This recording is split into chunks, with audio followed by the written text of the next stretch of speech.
Le boléro de Béjart, une transe offerte au féminin. Le boléro de Ravel n'est pas une musique de divertissement, c'est une incantation, une montée irrépressible, charnelle, rituelle. Maurice Ravel l'imaginait presque comme un défi, une seule phrase répétée, amplifiée jusqu'à la rupture. Quand il l'a composée en 1928, il dit « Il n'y a pas de musique dedans ». Tout est rythme, obsession, progression vers l'extase.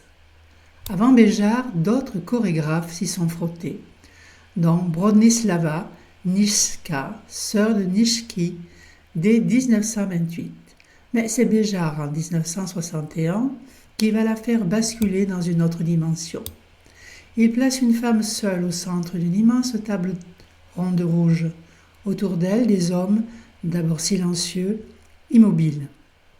Puis le rythme s'installe, lancinant.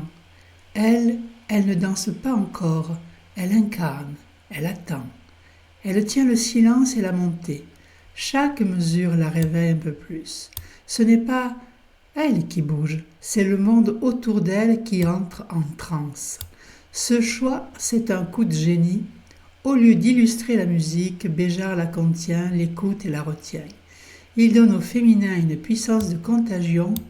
Maya Plezeskaya, dans l'une de ses versions les plus célèbres, ne fait presque rien et tout change.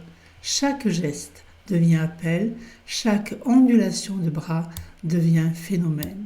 Ce n'est pas une séduction, c'est une prophétie. Le féminin ici ne se donne pas, il aimante et il transforme.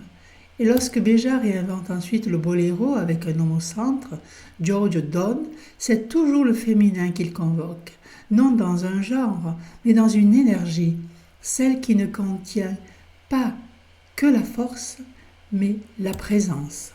Le boléro chez Béjart, c'est l'éclosion de naître dans l'écoute du monde, une lente montée vers le feu, une offrande qui contient tout, le désir, la solitude, la beauté et l'irréversible.